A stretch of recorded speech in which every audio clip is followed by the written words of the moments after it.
Thank you, Pastor Ravi. Can we pray? ಪ್ರಾರ್ಥನೆ ಮಾಡೋಣ. Father, in Jesus' name, ತಂದೆ ಯೇಸುವಿನ ನಾಮದಲ್ಲಿ I thank you for who you are.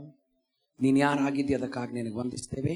And I thank you, Lord, ಮತ್ತೆ ನಿನಗೆ ವಂದಿಸ್ತೇವೆ ಕರ್ತನೆ. that even as I minister now, ನಾನು ಈಗ ಸೇವೆ ಮಾಡುವಂತ ಸಂದರ್ಭದಲ್ಲಿ that you would come alive through your word, ನಿನ್ನ ವಾಕ್ಯಕ್ಕೆ ನೀನು ಜೀವವುಳ್ಳವನಾಗುವಂತೆ, that we would have a revelation of the Christ, ಶಿಲುಬೆಯ ಒಂದು ಪ್ರಕಟಣೆ ನಮ್ಮ ಜೀವಿತಕ್ಕಾಗುವಂತೆ, the resurrected Christ, ಪುನರುತ್ಥಾನ ಹೊಂದಿದಂತ ಕ್ರಿಸ್ತನು, the glorious Christ, ಮಹಿಮೆ ಉಳ್ಳಂತ ಕ್ರಿಸ್ತನು, the Christ seated on the right hand of the Father, ತಂದೆಯ ಬಲಭಾಗದಲ್ಲಿ ಕುಳಿತಿರುವಾತನು, the Christ that said that I may joint here with him, ಮತ್ತು ನಾನು ಆತನೊಂದಿಗೆ ಆಳ್ವಿಕೆ ಮಾಡ್ತೇನೆ ಎಂಬುದಾಗಿ ತಿಳಿಸಿದ ಕ್ರಿಸ್ತನು, the Christ that raised me up ಆ ಕ್ರಿಸ್ತನು ಯಾರನ್ನ ನಾನು ಎಬ್ಬಿಸಿದನು and seated me in heavenly realms, ಪರಲೋಕದ ಮಟ್ಟದಲ್ಲಿ ನನ್ನನ್ನು ಆತನ ಕುಡಿಸಿದನು, the Christ that has raised me up ಕ್ರಿಸ್ತನು ಯಾರನ್ನ ನನ್ನ ಎಬ್ಬಿಸಿದ್ದಾನೆ until he has made my enemies my footstool. ನನ್ನ ವೈರಿಗಳನ್ನ ನನ್ನ ಪಾದಪೀಠವಾಗಿ ಮಾಡುವ ತನಕ. That is the Christ in me. ಅದೇ ಕ್ರಿಸ್ತನು ನನ್ನಲ್ಲಿ, That is the seed in me. ಅದೇ ಒಂದು ಬೀಜ ನನ್ನಲ್ಲಿ. And thank you now, Lord, that even as I decrease ಕರ್ತನೆ, ನನ್ನನ್ನು ನಾನು ತಗ್ಗಿಸಿಕೊಳ್ಳುವಾಗ, and even as my flesh perishes, ನನ್ನ ಒಂದು ಶರೀರವಾದ ನಾಶವಾಗುವಾಗ, that the Christ in me will arise. ನನ್ನಲ್ಲಿರುವಂತಹ ಕ್ರಿಸ್ತನು ಆತನು ಎಬ್ಬಿಸಲ್ಪಡಲಿ. Bless your children, ನಮ್ಮ ಮಕ್ಕಳನ್ನು ಆಶೀರ್ವದಿಸು. and I thank you for wisdom and understanding, ಜ್ಞಾನ ತಿಳುವಳಿಕೆಗಾಗಿ ನಿನಗೆ that ವಂದಿಸುತ್ತೇವೆ. they will not leave this conference ಅವರು ಈ ಒಂದು ಕೂಟವನ್ನು ಬಿಟ್ಟು ಹೋಗುವುದಿಲ್ಲ, without a revelation of the resurrected Christ. ಪುನರುತ್ಥಾನ ಹೊಂದಿದ ಕ್ರಿಸ್ತನ ಒಂದು ಪ್ರಕಟಣೆಯನ್ನು ಹೊಂದಿಕೊಳ್ಳದೆ ಈ ಸ್ಥಳವನ್ನು ಬಿಟ್ಟು ಹೋಗುವುದಿಲ್ಲ.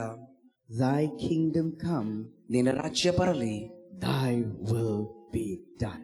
ನಿನ್ನ ಚಿತ್ತವು ಅದು ನೆರವೇರಲಿ. And all God's children said, ಎಲ್ಲ ದೇವರ ಮಕ್ಕಳು ಒಟ್ಟಾಗಿ ಹೇಳೋಣ. can you raise your hands above your head and give King Jesus a big clap? ನಿಮ್ಮ ಕೈಗಳನ್ನ ತಲೆ ಮೇಲೆ ಎತ್ತಿ ಜೋರಾಗಿ ಅರಸನಾದ ಯೇಸುವಿಗೆ ನಾವು ಚಪ್ಪಾಳೆಯನ್ನು ತಟ್ಟೋಣವು. Amen.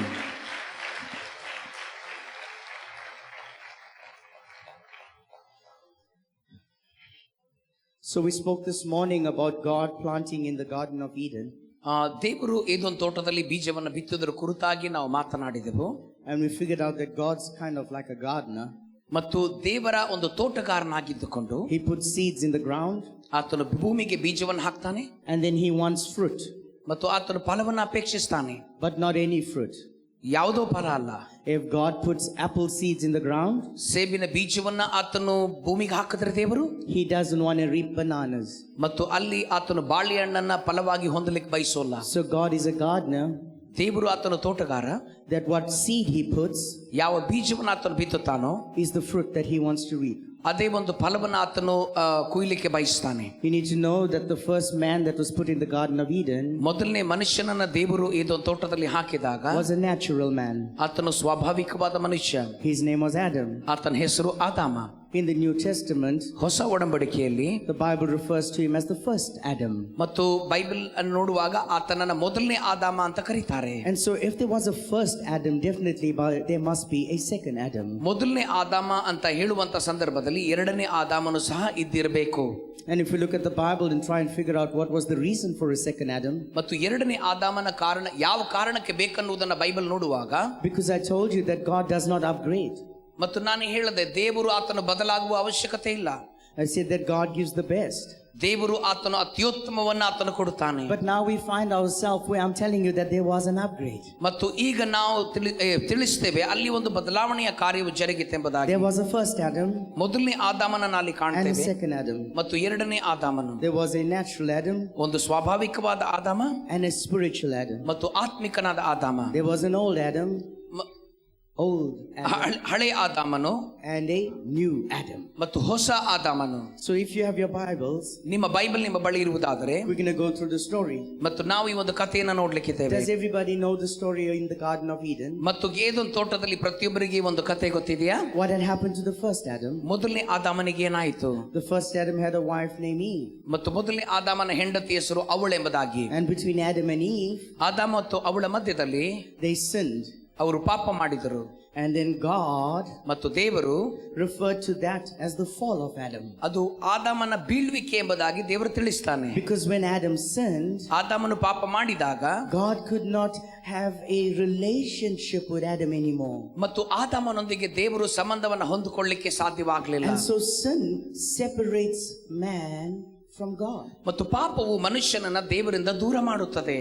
And then in order for God to fix that problem, ಆ ಒಂದು ಸಮಸ್ಯೆಯನ್ನ ದೇವರು ಸರಿಪಡಿಸಲಿಕ್ಕಾಗಿ, to get connected to man again, ಮತ್ತೊಂದು ಸಾರಿ ಮನುಷ್ಯನ ಜೊತೆ ಸಂಪರ್ಕ ಹೊಂದಲಿಕ್ಕೆ he tried a few things. ಆತನು ಕೆಲವು ಸಂಗತಿಗಳ ಪ್ರಯತ್ನ ಮಾಡುತ್ತಾನೆ. And he gave Moses some laws. ಮೋಶೆಗೆ ಆತನು ಕೆಲವು ನ್ಯಾಯ ಪ್ರಮಾಣವನ್ನು And he said, ಕೊಡ್ತಾನೆ. Moses, maybe these laws, if we write down these laws on tablets, ಮತ್ತು ಅದನ್ನು ಹೇಳ್ತಾನೆ, ಒಂದು ಕಲ್ಲಿನ ಇದರಲ್ಲಿ ನಾವು ಈ ಒಂದು ನ್ಯಾಯ ಪ್ರಮಾಣ ಬರೆದರೆ, and funny enough, a tablet is a stone. ಮತ್ತು ಇಲ್ಲಿ ನೋಡುವಾಗ ಹಲಿಗೆಗಳು ಒಂದು ಕಲ್ಲಿನ ಹಲಿಗೆ ಆಗಿತ್ತು. Distortion, you gotta go more.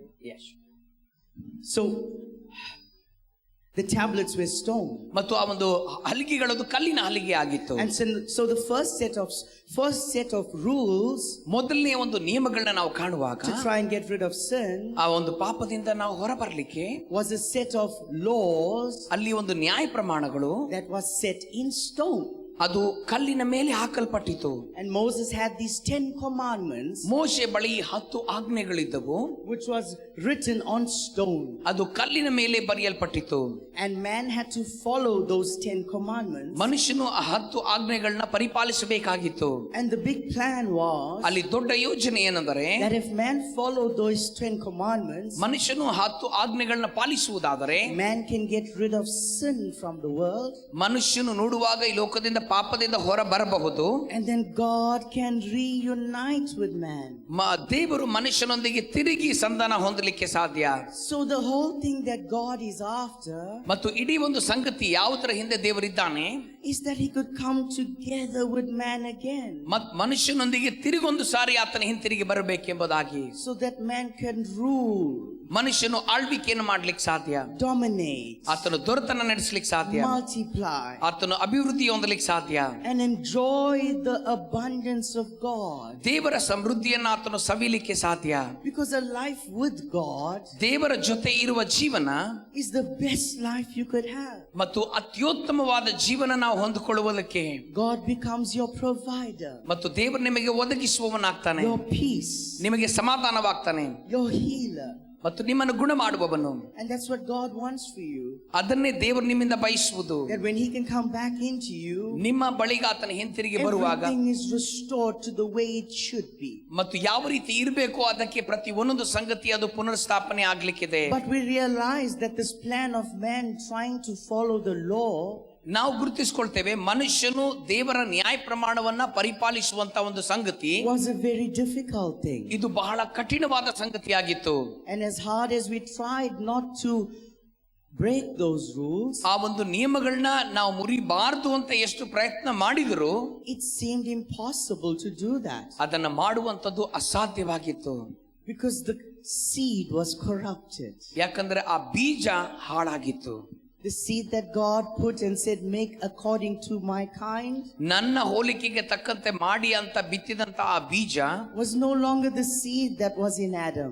ಅದು ಆ ಒಂದು ಬೀಜ ಇನ್ನೆಂದಿಗೂ ಆದಾಮನಲ್ಲಿ ಇರಲಿಲ್ಲ.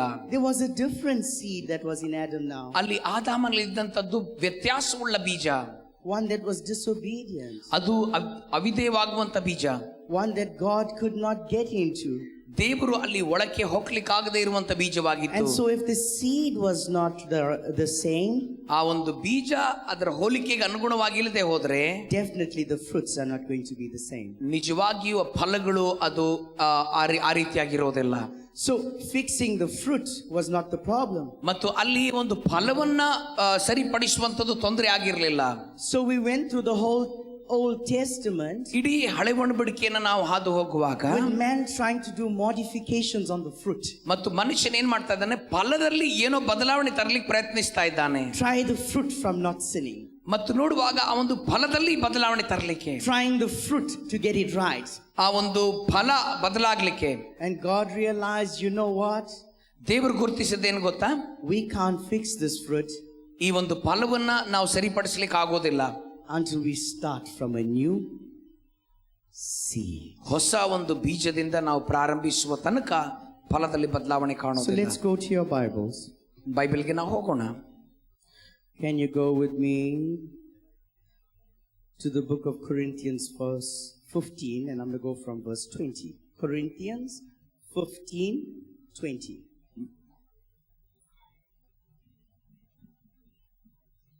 ಕೊರಿಂಥ 15ನೇ ಅಧ್ಯಾಯ 20ನೇ ವಾಕ್ಯ. Are you with me? ನನ್ನ ಜೊತೆ ಇದ್ದೀರಾ? So ಅರ್ಥ it's our last day. ಇದು ನಮ್ಮ ಕೊನೆಯ ದಿನ. Gave you some nice stories. ಒಳ್ಳೆ ಕಥೆಗಳು ನಾನು ನಿಮಗೆ ಕೊಟ್ಟೆ. But now we need to start eating some meat, yeah? ಮತ್ತು ಇಲ್ಲಿ ಸ್ವಲ್ಪ ಗಟ್ಟಿ ಆಹಾರವನ್ನು ನಾವು ಕೊಡಬೇಕಾಗ್ತದೆ. I've enjoyed some nice vegetable in this country. ಈ ದೇಶದ ಒಳ್ಳೆಯ ಒಂದು ತರಕಾರಿಗಳು ನಾನು ಇಷ್ಟಪಟ್ಟೆ, ಸವಿದೆ. I must say this is some of the tastiest food I've eaten in my life. ನನ್ನ ಜೀವನದಲ್ಲಿ ಅತೀ ರುಚಿಕರವಾದ ಊಟವನ್ನು ನಾನು ಈ ಸ್ಥಳದಲ್ಲಿ ಮಾಡಿದ್ದೇನೆ ಅಂತ ಖಂಡಿತವಾಗಿ ಹೇಳ್ತೇನೆ. I'm an Indian from South Africa. ನಾನೊಬ್ಬ ಭಾರತೀಯನು ಸೌತ್ ಆಫ್ರಿಕಾದಿಂದ ಬಂದಿರುವುದು. I've been born in South Africa. ನಾನು ಹುಟ್ಟಿದ್ದು ಸೌತ್ ಆಫ್ರಿಕಾ ದೇಶದಲ್ಲಿ. I don't know my family in India. ಭಾರತದಲ್ಲಿ ನನ್ನ ಕುಟುಂಬ ಎಲ್ಲಿದ್ದಾರೆ ಯಾರಂತ ನನಗೆ ಗೊತ್ತಿಲ್ಲ.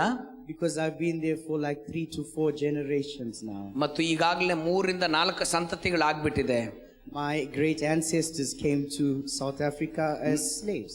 ಮತ್ತು ನನ್ನ ಪೂರ್ವಜರು ಸೌತ್ ಆಫ್ರಿಕಾಗೆ ಗುಲಾಮರಾಗಿ ಬಂದರು. And so I don't have a record of who my family could be here. ಮತ್ತು ನನ್ನ ಕುಟುಂಬದವರು ಯಾರು ಇಲ್ಲಿದ್ದಾರೆ ಅನ್ನುವುದರ ಕುರಿತಾದಂತ ಒಂದು ರೆಕಾರ್ಡ್ ಇಲ್ಲ. And so we have curry in South Africa. ಮತ್ತು ಸೌತ್ ಆಫ್ರಿಕಾದಲ್ಲಿ ನಮಗೆ ಒಂದು ಕರಿ ಇದೆ. And in South Africa there are 4 different types of people. ಮತ್ತು ಸೌತ್ ಆಫ್ರಿಕಾದಲ್ಲಿ 4 ಬೇರೆ ಬೇರೆ ಭಾಗಗಳ ಒಂದು ಜನರಿದ್ದಾರೆ. We have whites, ಇದ್ದಾರೆ, blacks, ಬಿಳಿ ಬಣ್ಣದವರು, ಕಪ್ಪು ಬಣ್ಣದವರು, Indians, ಭಾರತೀಯರು, and coloreds. ಮತ್ತು ಬಣ್ಣದವರು. It's a rainbow nation. ಇದು ನೋಡುವಾಗ ಒಂದು ಮುಗಿಲು ಬಿಲ್ಲಿನ ಒಂದು ದೇಶ. A mix of races and cultures. ಮತ್ತು ಎಲ್ಲ ಆಚಾರಗಳು ಮತ್ತು ಕುಲಗಳ ಒಂದು ಬೆರಿಕೆ ಆಗಿದೆ. And in South Africa the best curry you can get south ಆಫ್ರಿಕಾದಲ್ಲಿ ಅತ್ಯುತ್ತಮವಾದ ಕರಿ ನಿಮಗೆ ಸಿಕ್ಕೋದು is from the Indians. ಅದು ಭಾರತೀಯರಿಂದ. However, what I learned when I came to India, ಮತ್ತು ನಾನು ಭಾರತಕ್ಕೆ I have no idea what the South Africans are cooking. ಮತ್ತು south ಆಫ್ರಿಕಾದವ್ರು ಏನು ಅಡಿಗೆ ಮಾಡ್ತಾ ಇದ್ದಾರೆ ನನಗೆ ಗೊತ್ತಿಲ್ಲ. Because it tastes nothing like your curry. ಯಾಕಂದ್ರೆ ನಿಮ್ಮ ಒಂದು ಕರಿ ಹಾಗೆ ಅದಿಲ್ಲ. We call it curry there. ಮತ್ತು ಅಲ್ಲಿ ನಾವು ಕರಿ ಅಂತ ಹೇಳ್ತೇವೆ. But it tastes nothing like what I've been eating here. ಆದರೆ ಇಲ್ಲಿ ಏನನ್ನು ಊಟ ಮಾಡ್ತಾ ಇದ್ದೀನೋ ಅದರ ರುಚಿಗೆ ಅನುಗುಣವಾಗಿಲ್ಲ. Until you come back to the seed of curry. ಆ ಒಂದು ಕರಿಯ ಬೀಜ ಮೂಲ ಎಲ್ಲಿದೆಯೋ ಅಲ್ಲಿಗೆ ಬರುವ ತನಕ. Then only can you taste the fruit of curry. ಆವಾಗಲೇ ಅದರ ಫಲವನ್ನ ಇನ್ನೊಂದು ಕಡೆ ಅನುಭವಿಸ್ಲಿಕ್ಕೆ ಸಾಧ್ಯ. So in order for my wife to get it right, ಮತ್ತು ಇದನ್ನ ಸರಿಪಡಿಸ್ಕೊಡ್ಲಿಕ್ಕೆ ನನ್ನ ಹೆಂಡತಿ ಇದನ್ನ ಸರಿಪಡಿಸ್ಕೊಡ್ಲಿಕ್ಕೆ I can send her to the best chef in South Africa. South ಆಫ್ರಿಕಾದಲ್ಲಿ ಅತ್ಯುತ್ತಮವಾಗಿ ಅಡಿಗೆ ಮಾಡುವವನ ಹತ್ರ ಕಳಿಸಬಹುದು. To learn how to make curry like it is in India. ಮತ್ತು ಭಾರತದಲ್ಲಿ ಇರುವಂತ ಒಂದು ಕರಿ ಯಾವ ರೀತಿ ಮಾಡ್ಬೇಕಂತ. But it will never taste the same. ಆದರೆ ಒಂದೇ ರೀತಿ ರುಚಿ ಇರೋದಿಲ್ಲ. Why? ಯಾಕೆ? Because she has to come back to the origin to get it right. ಮತ್ತು ಅಲ್ಲಿ ಮೂಲ ಸ್ಥಳಕ್ಕೆ ಬರಬೇಕಾಗ್ತದೆ ಅದನ್ನ ಸರಿಪಡಿಸಲಿಕ್ಕೆ. And so in these scriptures that I'm going to take you to now, ನಾನು ಈಗ ನಿಮ್ಮನ್ನ ತೆಗೆದುಕೊಂಡು ಹೋಗ್ಲಿಕ್ಕಿರುವಂತ ವಾಕ್ಯಗಳು God is taking man to the origin to get things right. ಮತ್ತು ದೇವರು ಮನುಷ್ಯನನ್ನ ಒಂದು ಮೂಲಕ್ಕೆ ಆತನ ಕರ್ಕೊಂಡು ಹೋಗ್ತಾ ಇದ್ದಾನೆ. So that the fruit just won't look the same. ಆ ಒಂದು ಫಲ ಒಂದೇ ರೀತಿಯಲ್ಲಿ ಕಾಣೋದಿಲ್ಲ. So that the curry won't just look the same. ಆ ಒಂದು ಕರಿ ಒಂದೇ ರೀತಿ ಕಾಣೋದಿಲ್ಲ. But we're going to get the taste right. ಆದರೆ ಅದರ ರುಚಿಯನ್ನ ನಾವು ಸರಿಯಾಗಿ ತಿಳ್ಕೊಳ್ತೇವೆ. Hallelujah. Hallelujah. You understand me? ನಾನು ಹೇಳೋದು ಅರ್ಥ ಆಗ್ತಾ ಇದೆಯಾ? Corinthians 15:20, please. ಮೊದಲನೇ ಕೊರಿಂಥ 15ನೇ ಅಧ್ಯಾಯ 20ನೇ ವಾಕ್ಯ. But now Christ is risen from the dead. ಆದರೆ ಈಗ ಕ್ರಿಸ್ತನು ಸತ್ತವರೊಳಗಿಂದ ಎದ್ದು ಬಂದು and become the first fruits of those who have fallen asleep. ನಿದ್ರೆ ಹೋದವರಲ್ಲಿ ಪ್ರಥಮ ಫಲವಾದನು. First fruits. ಪ್ರಥಮ ಫಲ. There's that word fruit again.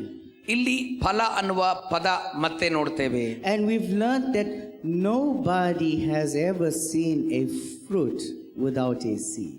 ನಾನು ಹೇಳಿದೆ, ಯಾವ ಮನುಷ್ಯನು ಬೀಜವಿಲ್ಲದ ಫಲವನ್ನ ನೋಡ್ಲಿಕ್ಕೆ ಸಾಧ್ಯವಿಲ್ಲ. Can we go to verse 22? 22ನೇ ವಾಕ್ಯಕ್ಕೆ ಹೋಗೋಣ. The next verse, please. 21. 21.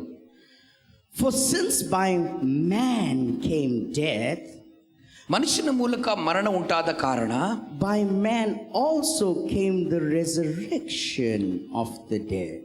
ಮನುಷ್ಯನ ಮೂಲಕವೇ ಸತ್ತವರಿಗೆ ಪುನರುತ್ಥಾನ ಉಂಟಾಗುವುದು. For as in Adam all die, ಯಾವ ಪ್ರಕಾರ ಆದಾಮನಲ್ಲಿ ಎಲ್ಲರೂ ಸಾಯುವವರಾದರೋ, even so in Christ all should be made alive. ಅದೇ ಪ್ರಕಾರ ಕ್ರಿಸ್ತನ ಸಂಬಂಧದಿಂದ ಎಲ್ಲರೂ ಜೀವಿತರಾಗುವರು. So what are we saying is that, you know, when the first Adam ನಮ್ಗೆ ಗೊತ್ತಿದೆ, ಮೊದಲನೇ ಆದಾಮ sinned, ಪಾಪ ಮಾಡಿದನು. every other man that was born from that seed ಪ್ರತಿ ಇನ್ನೊಬ್ಬ ಮನುಷ್ಯನು ಯಾರೋ ಆ ಬೀಜದಿಂದ ಹುಟ್ಟಿದನು was born with the nature of sin in him. ಪಾಪದ ಒಂದು ಸ್ವಭಾವ ಆತನೊಳಗೆ ಇದ್ದುಕೊಂಡು ಆತನು ಹುಟ್ಟಿದನು. And then God had to kill that sin. ದೇವರು ಆ ಒಂದು ಪಾಪವನ್ನ ಕೊಲ್ಲಬೇಕಾಯಿತು. And then we realized when the first Adam died, ಮೊದಲನೇ ಆದಾಮನು ಸತ್ತಾಗ ನಾವು we all became sinners. ನಾವೆಲ್ಲರೂ ಪಾಪಿಗಳಾದವು. And then we see that, and even so, 21, 22. For since by man came death, by man also came resurrection from the dead. ಮನುಷ್ಯನ ಮೂಲಕ ಮರಣ ಉಂಟಾದ ಕಾರಣ ಮನುಷ್ಯನ ಮೂಲಕ ಸತ್ತವರಿಗೆ ಪುನರುತ್ಥಾನ ಉಂಟಾಗುವುದು. Now you need to understand, man came death. We can understand that Adam brought in death. ಮತ್ತು ನಮಗೆ ಗೊತ್ತು ಆದಾಮನಿಂದ ಒಂದು ಮರಣವು ಬಂತು ಭೂಮಿಗೆ ಅಂತ. And then they speak about a man that was resurrected from the dead. ಆನಂತರ ಮನುಷ್ಯನು ಯಾರು ಸಾವಿನಿಂದ ಎಬ್ಬಿಸಲ್ಪಟ್ಟನು ಅದನ್ನು ನಾವು ಕಾಣುತ್ತೇವೆ. And then it tells us that, now listen, Adam was a man. ಆದಾಮನೊಬ್ಬ ಮನುಷ್ಯನಾಗಿದ್ದನು. Jesus came down as a man. ಯೇಸು ಒಬ್ಬ ಮನುಷ್ಯನಾಗಿ ಕೆಳಗಿಳಿದು ಬಂದನು. Jesus came down and through the Holy Spirit he got into ಮತ್ತು ಯೇಸು ಆತನು ಈ ಭೂಮಿಗೆ ಬಂದನು. Mary. ಪವಿತ್ರಾತ್ಮನ ಮರಿಯ ಮೇಲೆ ಬರುವುದನ್ನು ಕಾಣುತ್ತೇವೆ. The first man was a natural man. ಮೊದಲನೇ ಮನುಷ್ಯನು ಸ್ವಾಭಾವಿಕ ಮನುಷ್ಯನಾಗಿದ್ದನು. The Bible says that Adam and Eve came together ಆದಾಮ ಮತ್ತು ಅವಳು ಅವರು ಒಟ್ಟಿಗೆ ಬಂದಾಗ and they had fruits. ಅವರು ಫಲಗಳನ್ನ ಹೊಂದಿದರು. Cain and Abel.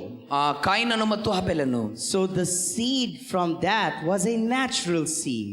ಅವರಿಂದ ಬಂದಂತ ಒಂದು ಬೀಜವು ಅದು ಸ್ವಾಭಾವಿಕವಾಗಿತ್ತು. In order for Adam to make more children, ಆದಾಮನು ಹೆಚ್ಚು ಮಕ್ಕಳನ್ನು ಆತನು ಪಡೆದುಕೊಳ್ಳಬೇಕಂದ್ರೆ he had to place his seed in Eve. ಆತನು ತನ್ನ ಬೀಜವನ್ನ ಅವಳಲ್ಲಿ ಹಾಕಬೇಕಾಯಿತು.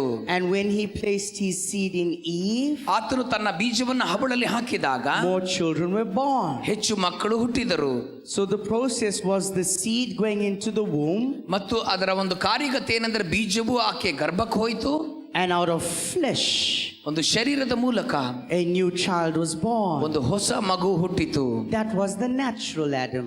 ಅದು ಸ್ವಾಭಾವಿಕವಾದ ಆದಾಮನು. That's how he multiplied. ಅದೇ ರೀತಿ ಆತನು ಅಭಿವೃದ್ಧಿ ಹೊಂದಿದನು. And then we find in the New Testament the calling of a second Adam. ಮತ್ತು ಆನಂತರ ಹೊಸ ಒಡಂಬಡಿಕೆಯಲ್ಲಿ ಎರಡನೇ ಆದಾಮನ ಬಗ್ಗೆ ನಾವು ಕಾಣುತ್ತೇವೆ. And in the second Adam, ಮತ್ತು ಎರಡನೇ ಆದಾಮನಲ್ಲಿ he has the same instructions that the first Adam had. ಮೊದಲನೇ ಆದಾಮನಿಗೆ ತಿಳಿಸಿದ ಅದೇ ಸೂಚನೆಗಳು ಈತನಿಗೆ ಸಹ ತಿಳಿಸಲ್ಪಟ್ಟಿದೆ. Because when the first Adam died, ಮೊದಲನೇ ಆದಾಮನು ಸತ್ತಾಗ fruitful died with him. ಆ ಒಂದು ಫಲಭರಿತವಾಗಿರುವಂತದ್ದು ಆತನಲ್ಲಿ ಸತ್ತಿತು. Multiplication died with him. ಅಭಿವೃದ್ಧಿಯಾಗಿ ಹೆಚ್ಚುವಂತದ್ದು ಆತನಲ್ಲಿಯೇ ಸತ್ತು ಹೋಯಿತು. Authority died with him. ಆತನ ಜೊತೆ ಅಧಿಕಾರವು ಸತ್ತು ಹೋಯಿತು. The abundance of the earth and everything in it died with him. ಭೂಮಿಯಲ್ಲಿ ಸಮೃದ್ಧಿ ಮತ್ತು ಎಲ್ಲದರಲ್ಲಿ ಸಮೃದ್ಧಿ ಏನು ನಾವು ಕಾಣ್ತೀವ ಆತನ ಜೊತೆ ಸತ್ತು ಹೋಯಿತು. Man lost his blessing. ಮನುಷ್ಯನು ತನ್ನ ಆಶೀರ್ವಾದ ಕಳೆದುಕೊಂಡನು. Man lost his power. ಮನುಷ್ಯನು ತನ್ನ ಬಲವನ್ನು ಕಳೆದುಕೊಂಡನು. Man lost his glory. ಮನುಷ್ಯನು ತನ್ನ ಮಹಿಮೆಯನ್ನು ಕಳೆದುಕೊಂಡನು. More importantly, man lost his relationship with God. ಮತ್ತು ಅತಿ ಪ್ರಾಮುಖ್ಯವಾಗಿ ನೋಡುವಾಗ ಕೆಲವರು ಮಾತ್ರ ನಗ್ತಾ ಇದ್ದಾರೆ. Okay, so let's look at the second Adam. ಎರಡನೇ ಆದಾಮನನ್ನ ನಾವು ನೋಡೋಣ. In the second Adam, the Bible says that there was a virgin. ಮತ್ತು ಎರಡನೇ ಆದಾಮನ ವಿಷಯದಲ್ಲಿ ನಾವು ನೋಡುವಾಗ ಒಂದು ಕನ್ನಿಕೆಯನ್ನು ನಾವು ಕಾಣುತ್ತೇವೆ. And we all understand from the story I gave you before the break how Victor stole my baby. ಮತ್ತು ಯಾವ ರೀತಿ ಒಂದು ನನ್ನ ಮಗುವಿನ ಒಂದು ಆಕಾರ ವಿಠಲದಿಂದ ಆಗಿತ್ತೆಂಬುದಾಗಿ ಹಿಂದಿನ ಸೆಷನ್ ಮುಗಿಯುವಾಗ ಹೇಳಿದೆ. By the way, it's Victor's wedding anniversary today. Can we give him a hand? ಇವತ್ತು ವಿಠಲ್ನ ಒಂದು ಮದುವೆಯ ವಾರ್ಷಿಕ ದಿನವಾಗಿದೆ. ಚಪ್ಪಾಳೆ ತಟ್ಟೋಣ. God bless you, Victor. Thank you. So, the Bible says that Mary was a virgin. Bible ಹೇಳ್ತದೆ ಮರಿಯಳು ಒಬ್ಬ ಕನ್ನಿಕೆ ಆಗಿದ್ದಳು. And let's try and find out how she fell pregnant. ಮತ್ತು ಯಾವ ರೀತಿ ಆಕೆ ಮಗುವಿಗೆ ಜನ್ಮ ಕೊಟ್ಲು ಅದನ್ನು ನೋಡೋಣ. And the Spirit of the Lord came to Mary. ಕರ್ತನ ಆತ್ಮನು ಮರಿಯಳ ಮೇಲೆ ಬಂದನು. And it said to her, you will be with child. ನೀನು ಒಂದು ಮಗುವಿಗೆ ಜನ್ಮ ಕೊಡುತ್ತಿ ಎಂಬುದಾಗಿ ತಿಳಿಸಿದನು. And she says, but I am still a virgin. ಮತ್ತು ಆಕೆ ಹೇಳ್ತಾಳೆ ನಾನು ಇನ್ನೂ ಒಂದು ಕನ್ನಿಕೆ ಎಂಬುದಾಗಿ. How can I have a child if I'm still a virgin? ನಾನು ಕನ್ನಿಕೆ ಆಗಿರುವಾಗ ಇನ್ನು ಹೇಗೆ ಮಗುವನ್ನ ಹೊಂದ್ಕೊಳ್ಳಿಕ್ಕೆ ಸಾಧ್ಯ? He says, well, I'm not making a child like Adam and Eve. ಆದಮ ಅವಳು ಯಾವ ರೀತಿ ಮಕ್ಕಳನ್ನ ಹೆರೆದ್ರು ಆ ರೀತಿನಲ್ಲಿ ನಾನು ಮಾಡ್ಲಿಕ್ಕಿಲ್ಲ. That was a natural child. ಅದು ಸ್ವಾಭಾವಿಕವಾದ ಮಗುವಾಗಿತ್ತು. I'm going to be making a spiritual child. ನಾನು ಒಂದು ಆತ್ಮಿಕ ಮಗುವನ್ನ ನಾನು ಮಾಡ್ಲಿಕ್ಕಿದ್ದೇನೆ. This is the second Adam. ಇದು ಎರಡನೇ ಆದಾಮ. He didn't fall from a seed of a man. ಆತನು ಒಂದು ಮನುಷ್ಯನ ಬೀಜದಿಂದ ಆತನು ಬೀಳುವವನಾಗೋಲ್ಲ. And if we understand how Mary fell pregnant, ಮತ್ತು ಮರಿಯಳು ಯಾವ ರೀತಿ ಗರ್ಭ ಧರಿಸಿದ್ರು ಅದನ್ನು ಅರ್ಥ ಮಾಡಿಕೊಂಡ್ರೆ, couples get married. ದಂಪತಿಗಳು ಮದುವೆ ಆಗ್ತಾರೆ. And they try for years sometimes to fall pregnant. ಮತ್ತು ನೋಡುವಾಗ ಗರ್ಭ ಧರಿಸಲಿಕ್ಕೆ ವರ್ಷಗಳ ಕಾಲ ಪ್ರಯತ್ನಿಸ್ತಾರೆ. And they keep trying. ಪ್ರಯತ್ನಿಸ್ತಲೇ ಇರ್ತಾರೆ. And they trying seeking help from doctors. ಮತ್ತು ಡಾಕ್ಟರ್ಗಳಿಂದ ಒಂದು ಸಹಾಯವನ್ನ ಎದುರು ನೋಡ್ತಾರೆ. Vitamins.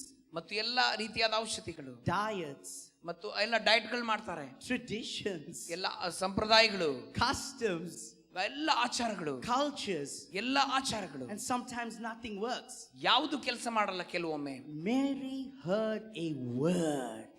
ಮರಿಯಳು ಒಂದು ವಾಕ್ಯವನ್ನ You ಕೇಳಿದಳು. shall be with child. ನೀನು ಒಂದು ಮಗುವಿಗೆ ಜನ್ಮ ಕೊಡುತ್ತಿ. And by receiving a word in the spiritual, ಆತ್ಮಿಕದ ರಂಗದಲ್ಲಿ ಒಂದು ವಾಕ್ಯವನ್ನ ಸ್ವೀಕರಿಸುವುದರ ಮೂಲಕ an egg began to form in the natural. ಮತ್ತು ನೋಡುವಾಗ ಸ್ವಾಭಾವಿಕದಲ್ಲಿ ಆಕೆ ಗರ್ಭ ಧರಿಸಲಿಕ್ಕೆ ಪ್ರಾರಂಭಿಸಿದಳು. That is the birth of faith. ಅದು ಒಂದು ನೋಡುವಾಗ ನಂಬಿಕೆಯ ಒಂದು ಹುಟ್ಟುವಿಕೆ ಆಗಿದೆ. A normal woman ಒಬ್ಬ ಸಾಧಾರಣ ಸ್ತ್ರೀ falling pregnant ಮತ್ತು ಆಕೆ ಗರ್ಭ ಧರಿಸುವುದು without a man ever touching her, ಮನುಷ್ಯನು ಪುರುಷನು ಎಂದು ಆಕೆಯನ್ನು ಮುಟ್ಟದೆ just believing the voice of the Holy Spirit. ಪವಿತ್ರಾತ್ಮನ ಸ್ವರದ ಮೇಲೆ ನಂಬಿಕೆಯನ್ನ ಇಡುವುದರ ಮೂಲಕ. Hallelujah. And that could not be a natural man. ಅದು ಒಬ್ಬ ಸ್ವಾಭಾವಿಕ ಮನುಷ್ಯನಾಗಿರಲಿಲ್ಲ. The birth process of that ಆ ಒಂದು ಹುಟ್ಟುವಿಕೆಯ ಒಂದು ಕಾರ್ಯಗತಿ ನೋಡುವಾಗ came from a supernatural seed. Hallelujah. ಒಂದು It was ಅಸಾಧಾರಣವಾದ a ಬೀಜದಿಂದ spiritual ಬಂತು. birth. Adam didn't go into her. Joseph didn't go into her. The Holy Spirit birthed that seed. That's a new seed. ಮತ್ತು ಆದಾಮನು ಆಕೆಯಲ್ಲಿ ಹೊಕ್ಕಲಿಲ್ಲ, ಯೋಸೇಫನು ಆಕೆಯಲ್ಲಿ ಹೊಕ್ಕಲಿಲ್ಲ, ಆದರೆ ಪವಿತ್ರಾತ್ಮನು ಅಸಾಧಾರಣವಾಗಿ ಮಾಡಿದಂಥದ್ದು.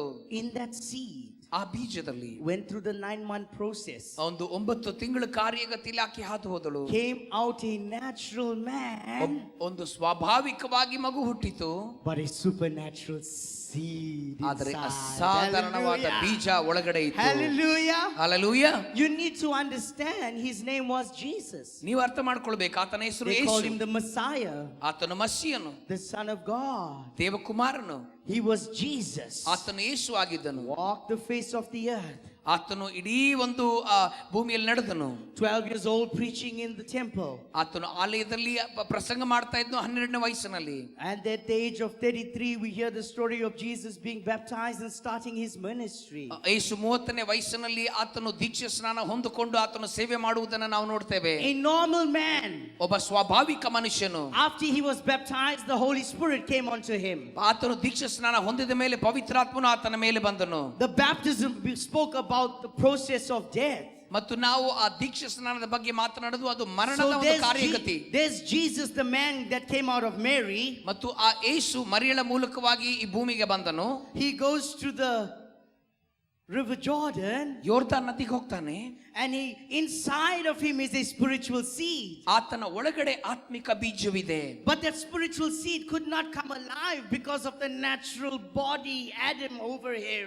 ಮತ್ತು ಸ್ವಾಭಾವಿಕವಾದ ಶರೀರ ಆದಾಮನ ಶರೀರ ಆತನ ಮೇಲೆ ಇದ್ದ ಕಾರಣ ಅದು ಹೊರ ಬರ್ಲಿಕ್ಕಾಗ್ಲಿಲ್ಲ ಆತ್ಮಿಕವಾದದ್ದು. And how amazing is that when he went into the water, ಮತ್ತು ಅಲ್ಲಿ ಆಶ್ಚರ್ಯಕರ ಏನಂದ್ರೆ ಒಂದು ಸಾರಿ ಆತ ನೀರಿನೊಳಗಡೆ ಹೋದಾಗ the Adam of Jesus was left behind. ಮತ್ತು ಆ ಒಂದು ಯೇಸು ಯಾರು ಆದಾಮನಿಂದ ಬಂದಿದ್ದನು ಆತನು ಹಿಂದೆ ಉಳ್ಕೊಂಡನು. And when he came out, ಆತನು ಹೊರಗೆ ಬಂದಾಗ the Bible says, and the heavens opened, ಮತ್ತು ಬೈಬಲ್ ಹೇಳ್ತದೆ ಪರಲೋಕ and the ತೆರೆಯಲ್ಪಟ್ಟಿತು. Spirit descended like a dove. ಒಂದು ಪಾರಿವಾಳದ ರೂಪದಲ್ಲಿ ಆತ್ಮನು ಆತನ ಮೇಲೆ ಬಂದನು. At that moment, ಆ ಕ್ಷಣದಲ್ಲಿ when the Adam died, ಆ ಮೊದಲನೇ ಆದಾಮ ಸತ್ತಾಗ the seed connected again.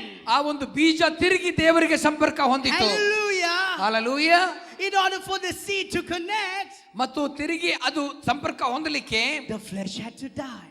ಆ ಒಂದು ಶರೀರ ಸಾಯಬೇಕಾಯಿತು. The seed is on the inside ಆ now. ಒಂದು ಬೀಜ ಅಲ್ಲಿ ಒಳಗಡೆ ಇದೆ. And only after the baptism, ಆ ಒಂದು ದೀಕ್ಷಾ ಸ್ನಾನದ ನಂತರ ಮಾತ್ರ after the flesh died, ಆ ಒಂದು ಶರೀರ ಸತ್ತ ಮೇಲೆ Jesus started performing miracles, signs and wonders. ಯೇಸು ಸೂಚಕ ಕಾರ್ಯ ಅದ್ಭುತ ಕಾರ್ಯ ಮಹತ್ ಕಾರ್ಯಗಳು ಮಾಡ್ಲಿಕ್ಕೆ ಪ್ರಾರಂಭಿಸಿದನು.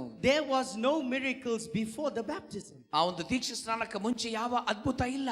Until the Spirit of God arises in you and the flesh is dead, ನಿಮ್ಮಲ್ಲಿ ಆ ಶರೀರವು ಸತ್ತು ದೇವರ ಆತ್ಮನು ಎಬ್ಬಿಸಲ್ಪಡುವ ತನಕ you're still operating with the seed of Adam. ಆದಾಮನ ಬೀಜದ ಅನುಗುಣವಾಗಿ ಕ್ರಿಯೆ ಮಾಡುತ್ತೀರಿ. Amen. Amen. Let's go back to the Bible. ಬೈಬಲ್ಗೆ ನಾವು ಹಿಂತಿರುಗಿ ಹೋಗೋಣ. Let's go to 1 Corinthians 15 verse 45. 1 ಕೊರಿಂಥ 15:45ಕ್ಕೆ ಹೋಗೋಣ. For since by man came death, we did this 1:15:45. And so it is written, the first Adam became a living being. ಬರೆದಿರುವ ಪ್ರಕಾರ ಮೊದಲನೇ ಮನುಷ್ಯನಾದ ಆದಾಮನು ಜೀವಾತ್ಮನಾದನು. Because Adam slept with Eve and had a baby. ಆದಾಮನು ಅವಳ ಜೊತೆಯಲ್ಲಿ ಮಲಗಿ ಆತನ ಒಂದು ಮಗುವನ್ನು ಹೊಂದಿಕೊಂಡರು. The last Adam became a life-giving spirit. ಕಡೆ ಆದಾಮನು ಬದುಕಿಸುವ ಆತ್ಮನಾದನು.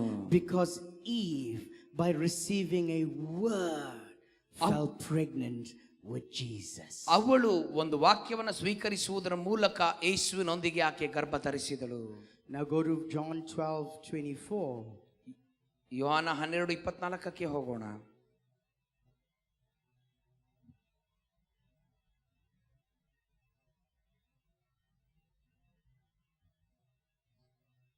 John chapter 12 and verse 24. ಯೋಹಾನನ ಸುವಾರ್ತೆ 12:24ನೇ ವಾಕ್ಯ. Most assuredly I say to you, ನಾನು ನಿಮಗೆ ನಿಜ ನಿಜವಾಗಿ ಹೇಳುತ್ತೇನೆ, unless a grain of wheat falls into the ground and dies, ಗೋಧಿಯ ಕಾಳು ಭೂಮಿಯಲ್ಲಿ ಬಿದ್ದು ಸಾಯದಿದ್ದರೆ it remains alone. ಅದು ಒಂದೇ ಆಗಿ ಉಳಿಯುವುದು. But if it dies, ಅದು ಸತ್ತ ಮೇಲೆ it produces much more grain. ಮತ್ತು ಬಹಳ ಒಂದು ಫಲವನ್ನು ಅದು ಕೊಡುತ್ತದೆ. Stay there on the old one. So there's a seed of Jesus. ಇಲ್ಲಿ ಯೇಸುವಿನ ಒಂದು ಬೀಜವನ್ನು ನಾವು ಕಾಣುತ್ತೇವೆ.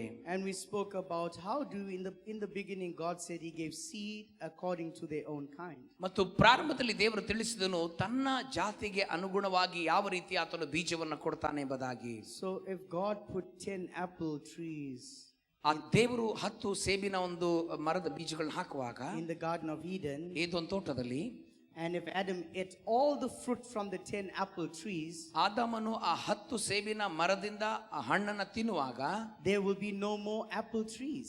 ಇನ್ನ ಯಾವುದೇ ಒಂದು ಸೇಬಿನ ಮರಗಳು ಉಳ್ಕೊಳ್ಳಲ್ಲ. In order for Adam to multiply those apple trees, ಆ ಒಂದು ಸೇಬಿನ ಮರಗಳನ್ನು ಹೆಚ್ಚು ಮಾಡಬೇಕಂದ್ರೆ ಆದಾಮನಿಗೆ seed needs to go into the ground. ಆ ಒಂದು ಬೀಜ ತಿರುಗಿ ಭೂಮಿಗೆ ಹೋಗ್ಬೇಕು.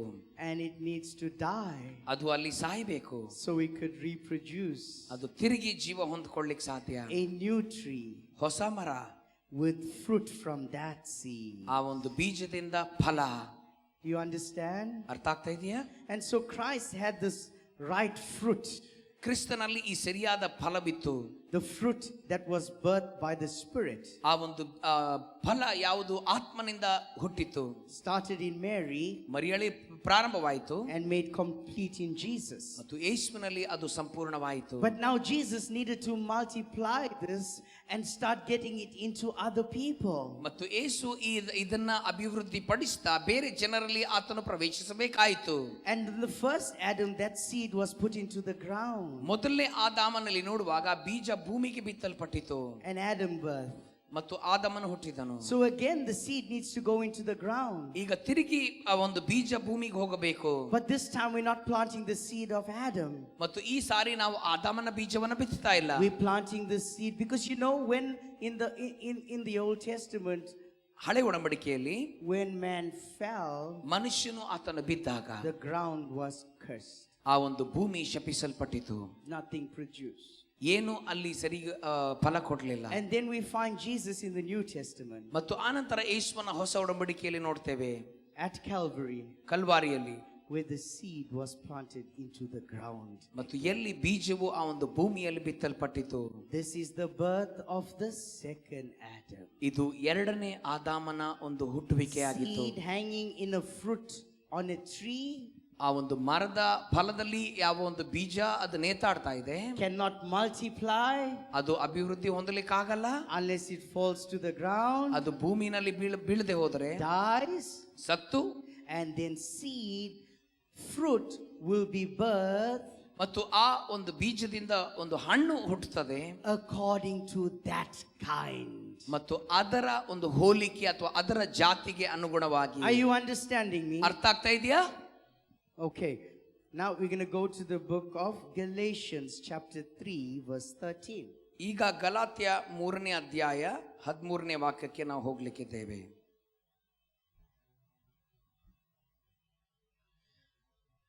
Christ has redeemed us from the curse of the law.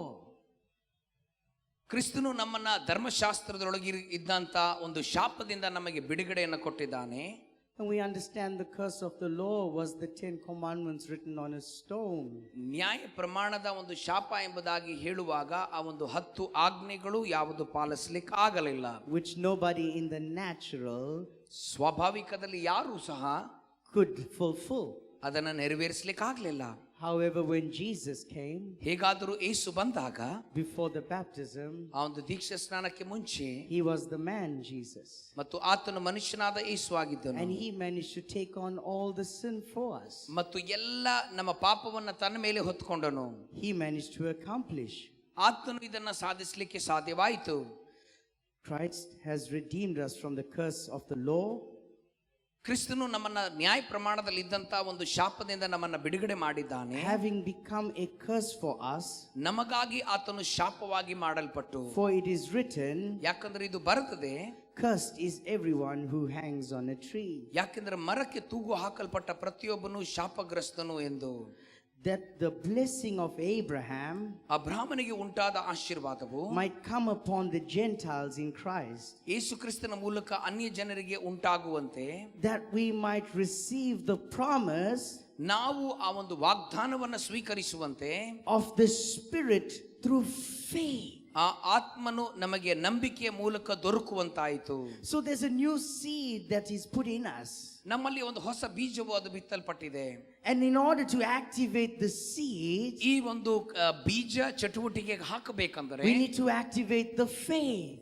ಮತ್ತು ನಾವು ಅದನ್ನೇ ಚಟುವಟಿಕೆಯಲ್ಲಿ ಹಾಕ್ಬೇಕಾಗ್ತದೆ. And if we look at how the seed got into Mary, ಆ ಒಂದು ಬೀಜವು ಯಾವುದು ಮರಿಯಳಲ್ಲಿ ಹೊಕ್ಕಿತು, it was by faith, ಅದು ನಂಬಿಕೆಯಿಂದ ಆದಂತದ್ದು, through the word. ವಾಕ್ಯದ ಮೂಲಕ. Stay there with me.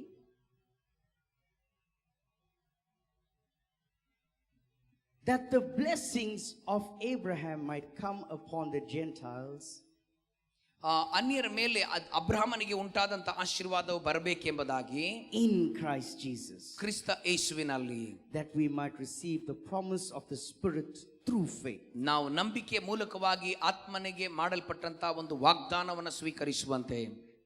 In Christ, ಕ್ರಿಸ್ತ ಯೇಸುವಿನಲ್ಲಿ, through faith.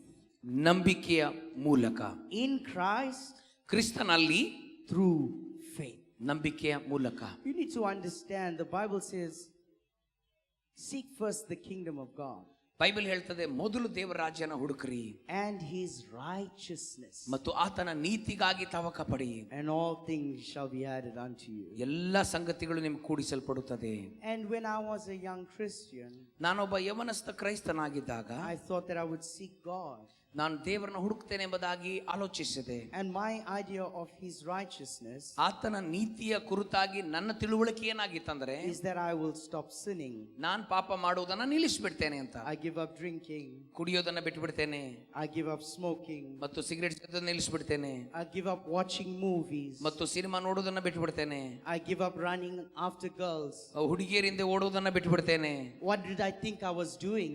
ಏನ್ ಮಾಡ್ತಾ ಇದ್ದೆ ನಾನು? Pastor, I thought I was becoming righteous. ಮತ್ತು ಸಭಾಪಾಲಕರ ನಾನು ಅಂದ್ಕೊಂಡೆ ನಾನು ನೀತಿವಂತನಾಗ್ತಾ ಇದ್ದೇನೆ So ಅಂತ. I came to God ನಾನು ದೇವರ ಹತ್ರ ಬಂದೆ, and I thought if I do all these things, ಈ ಎಲ್ಲ ಸಂಗತಿಗಳು ನಾನು ಮಾಡಿದ್ರೆ that will make me righteous, ನನ್ನನ್ನು ನೀತಿವಂತನಾಗಿ ಮಾಡ್ತದಂತ. and then everything will come right in my life. ಆಗ ಎಲ್ಲ ನನ್ನ ಜೀವನದಲ್ಲಿ ಸರಿ ಆಗ್ತದಂತ ಅನ್ಕೊಂಡೆ. How many of us think like that? ಎಷ್ಟು ಜನರು ಆ ರೀತಿ ಆಲೋಚನೆ ಮಾಡಿದ್ರಿ? In order to become righteous, ನಾವು ನೀತಿವಂತರಾಗಬೇಕಂದ್ರೆ I need to stop doing this, ನಾನು ಇದನ್ನ ಮಾಡೋದನ್ನ ನಿಲ್ಲಿಸಬೇಕು, I need to stop doing that, ಅದನ್ನ ಮಾಡೋದನ್ನ ನಿಲ್ಲಿಸಬೇಕು, because that is how righteousness is born. ಅದೇ ರೀತಿ ನೀತಿ ಹುಟ್ಟುತ್ತದೆ ಅಂತ ಅನ್ಕೊಂಡಿದ್ದೆ. Any of you had any success in doing that? ಆ ರೀತಿ ಮಾಡೋದ್ರಲ್ಲಿ ಯಾರಿಗಾದ್ರೂ ಜಯ ಸಿಕ್ತಾ? Well, in the book of Genesis ಆದಿಕಾಂಡ ಪುಸ್ತಕದಲ್ಲಿ and the entire Old Testament, ಇಡೀ ಹಳೆ ಒಡಂಬಡಿಕೆಯಲ್ಲಿ they all thought that was righteousness. ಅವರೆಲ್ಲರೂ ಅನ್ಕೊಂಡ್ರು ಅದು ನೀತಿ ಅಂತ. But the Spirit of God, ಆದ್ರೆ ದೇವರಾತ್ಮನು, there was laws written on a stone, ಅಲ್ಲಿ ಒಂದು ಕಲ್ಲಿನ ಹಲಿಗೆ ಮೇಲೆ ನ್ಯಾಯ ಪ್ರಮಾಣ ಬರೆಯಲ್ಪಟ್ಟಿತು. but God is building a house with rocks. ಆದ್ರೆ ದೇವರು ಬಂಡೆಗಳಿಂದ ಮನೆಯನ್ನು ಕಟ್ತಾ ಇದ್ದಾನೆ, ಕಲ್ಲುಗಳಿಂದ. God is building a house with righteous rocks. ಅದು ನೀತಿ ಉಳ್ಳಂತ ಕಲ್ಲುಗಳಿಂದ ದೇವರು ಮನೆ ಕಟ್ತಾ ಇದ್ದಾನೆ. Every natural man failed to uphold the law. ಪ್ರತಿಯೊಬ್ಬ ಸ್ವಾಭಾವಿಕವಾದ ಮನುಷ್ಯನು ಆತನು ನ್ಯಾಯ ಪ್ರಮಾಣವನ್ನ ಎತ್ತು ಹಿಡಿಯುವುದರಲ್ಲಿ ಆತನು ಸೋತು ಹೋದನು. You as well will never be able to do it. ನೀವು ನಾನು ಅದನ್ನ ಮಾಡ್ಲಿಕ್ಕೆ ಸಾಧ್ಯವಿಲ್ಲ. Seek first the kingdom of God. ಮೊದಲು ದೇವರ ರಾಜ್ಯವನ್ನ ಹುಡುಕ್ರಿ. That is God the Father, ಅದು ತಂದೆಯಾದ ದೇವರು, and the ruling that he operates. ಮತ್ತು ನೋಡುವಾಗ ಆ ಒಂದು ಆಡಳಿತ ಎಲ್ಲಿ ಆತನು ಕ್ರಿಯೆ ಮಾಡುತ್ತಾನೆ, His dominion. ಆತನ ಒಂದು ದೊರೆತನ, The Father, ಅದು ತಂದೆ, that's Jehovah. ಯೆಹೋವನು. Seek first the kingdom of Jehovah. ಯೆಹೋವನ ರಾಜ್ಯವನ್ನ ಮೊದಲು ಹುಡುಕಿರಿ. Come here, say it. Jehovah had a seed, ಯೆಹೋವನಲ್ಲಿ ಒಂದು ಬೀಜವಿತ್ತು, and his seed was called righteousness. ಆತನ ಆ ಒಂದು ಬೀಜಕ್ಕೆ ನೀತಿ ಎಂಬುದಾಗಿ ಕರೆಯಲ್ಪಟ್ಟಿತು. Seek first the kingdom of God, ದೇವರ ರಾಜ್ಯವನ್ನ ಮೊದಲು ಹುಡುಕಿರಿ. and his righteousness is not you doing right. ಮತ್ತು ಆತನ ನೀತಿ ಅಂತ ಹೇಳುವಾಗ ನೀವು ಕಾರ್ಯಗಳನ್ನ ಸರಿಯಾಗಿ ಮಾಡುವಂತದ್ದು ಅಂತ ಅಲ್ಲ. It's the resurrected Christ. ಇದು ಪುನರುತ್ಥಾನ ಹೊಂದಿದಂತ ಕ್ರಿಸ್ತನು. That is the righteousness of God. ಅದು ದೇವರ ನೀತಿ ಆಗಿದೆ. Do you understand? ಅರ್ಥ ಆಯ್ತಾ? Thank you, Segi. The righteousness of God ದೇವರ ನೀತಿ is not in your hands. ಇದು ನಿಮ್ಮ ಕೈನಲ್ಲಿಲ್ಲ. The righteousness of God ದೇವರ ನೀತಿ that overrides the law of the natural ಸ್ವಾಭಾವಿಕದ ನಿಯಮಗಳನ್ನ ದಾಟು ಹೋಗ್ತದೆ. is having faith ಅದು ನಂಬಿಕೆ ಹೊಂದಿಕೊಳ್ಳುವುದು in the Christ. ಕ್ರಿಸ್ತನಲ್ಲಿ who is the righteousness of God. ಯಾರು ದೇವರ ನೀತಿಯಾಗಿದ್ದಾನೆ. And through faith, when he enters into your life, ಮೂಲಕ ನಿಮ್ಮ ಜೀವನದಲ್ಲಿ ಆತನು ಪ್ರವೇಶಿಸುವಾಗ, that's when we accomplish the plans of God. ಅಲ್ಲಿಯೇ ನಾವು ದೇವರ ಯೋಜನೆಯನ್ನು So the ನೆರವೇರಿಸುವ righteousness of God ದೇವರ ನೀತಿಯು cannot be received by acts of the hand. ನಮ್ಮ ಕೈನ ಕಾರ್ಯಗಳ ಮೂಲಕವಾಗಿ ಸ್ವೀಕರಿಸೋದಿಲ್ಲ. Salvation doesn't come by you not doing this and not doing that. ರಕ್ಷಣೆ ಬರುವುದು ನಾನು ಇದು Your righteousness. ಅಬ್ರಹಾಮನಿಗೆ ಉಂಟಾದ ಆಶೀರ್ವಾದವು ಯೇಸು ಕ್ರಿಸ್ತನ ಮೂಲಕ ಅನ್ಯ ಜನರಿಗೆ ಉಂಟಾಗುವಂತೆ ದೇವರು ವಾಗ್ದಾನ ಮಾಡಿದ ಆತ್ಮನು ನಮಗೆ ನಂಬಿಕೆಯ ಮೂಲಕವಾಗಿ ಹೊರತು ನಮ್ಮ ಒಂದು ನೀತಿಯ ನಿಮಿತ್ತವಲ್ಲ. Faith puts the righteousness which is Christ in you. ನಂಬಿಕೆ ಏನ್ ಮಾಡ್ತದೆ ಅಂದ್ರೆ ಆ ನೀತಿ ಯಾವುದು ಕ್ರಿಸ್ತನಲ್ಲಿದೆ ಅದನ್ನ ನಿಮ್ಮ ಒಳಗಡೆ ಹಾಕ್ತದೆ. Got nothing to do with what you do. ನಿಮ್ಮ ಕೈ ಕೆಲಸ ಏನ್ ಮಾಡ್ತೀರೋ ಅದಕ್ಕೂ ಇದಕ್ಕೂ ಸಂಬಂಧ ಇಲ್ಲ. Faith is what you believe. ನಂಬಿಕೆ ಅಂದ್ರೆ ಏನ್ ನೀವು ನಂಬ್ತೀರಿ. The law was not broken by you doing anything. ನ್ಯಾಯ ಪ್ರಮಾಣ ನೀವ್ ಏನ್ ಮಾಡ್ಲಿಲ್ಲ ಅಂತ ಹೇಳಿ ಮುರಿದೋಗ್ಲಿಲ್ಲ. Whatever needed to be done, ಏನ್ ಮಾಡಲ್ಪಡಬೇಕಾಯ್ತು Christ did on the cross. ಕ್ರಿಸ್ತನ ಶಿಲುಬೆಯಲ್ಲಿ ಆತನು ಮಾಡಿದನು. He crucified sin there. ಅಲ್ಲಿ ಪಾಪವನ್ನು ಅಲ್ಲಿ ಶಿಲುಬೆಗೆ ಹಾಕಿದನು. He's fought that battle. ಆತನು ಆ ಯುದ್ಧವನ್ನು ಮಾಡಿದನು. Your job is just to believe ನಿಮ್ಮ ಕೆಲಸ ಬರೀ ನಂಬುವುದು, in him as the righteous one. ಆತನು ನೀತಿವಂತನೆಂಬುದಾಗಿ ಆತನ ಮೇಲೆ ನಂಬಿಕೆ ಇಡುವಂತದ್ದು. We're going to go through quickly. Then let's go to Galatians 14. Galatia We did this. Let's go to Galatians 3:26. 3:26 ಹೋಗೋಣ.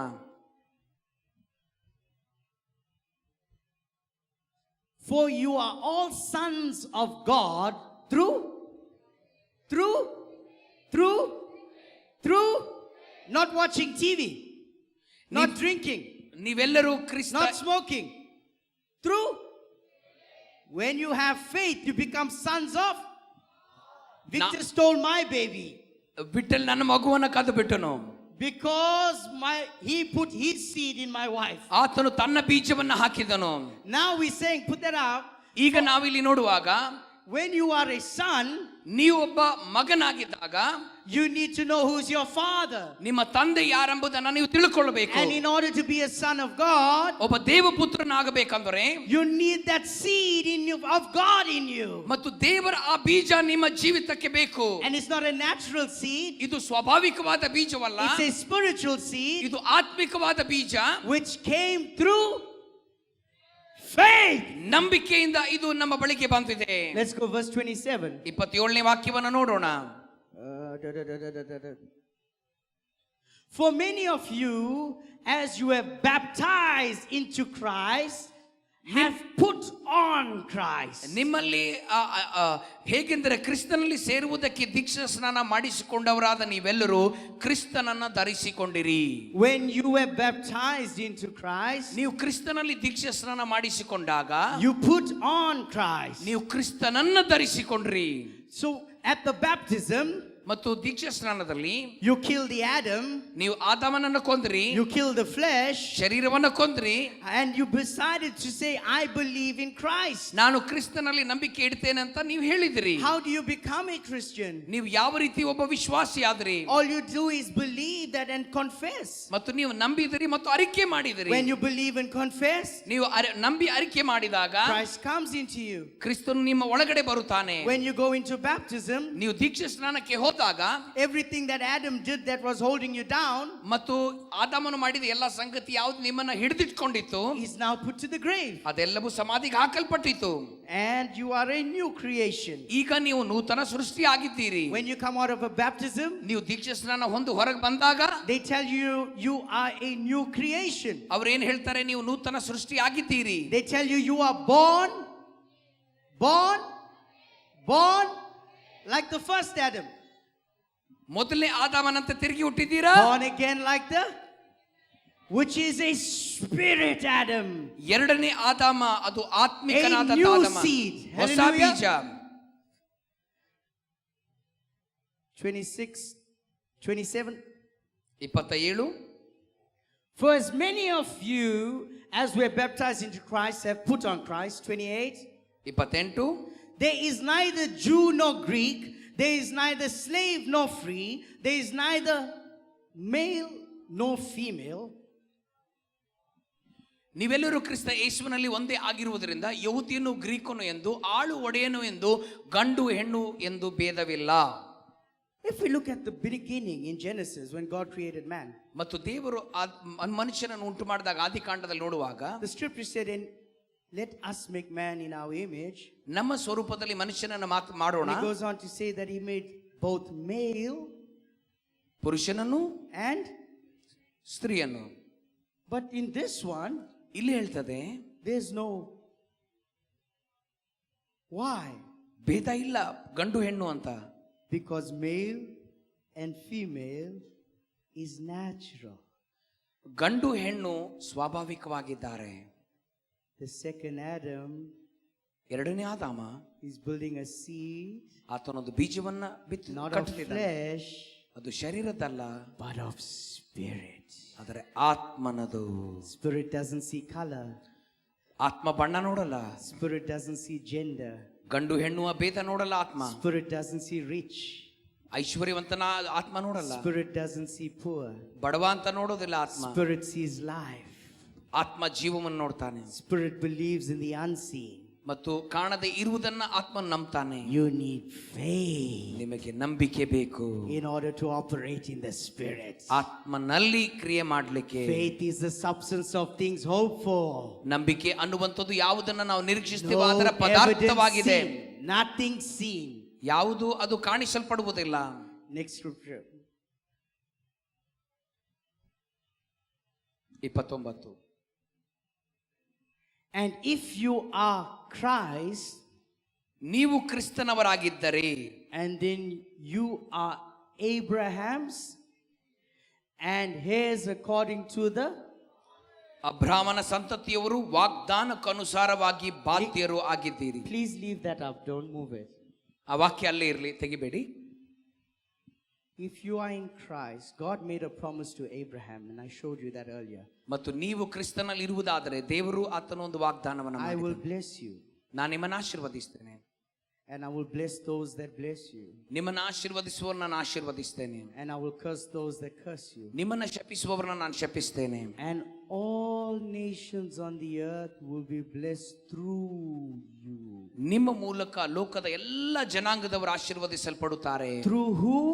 ಯಾರ? Through the seeds of Abraham. ಯಾರ ಮೂಲಕ? ಅಬ್ರಹಾಮನ ಸಂತತಿಯ ಮೂಲಕವಾಗಿ. That wasn't a law.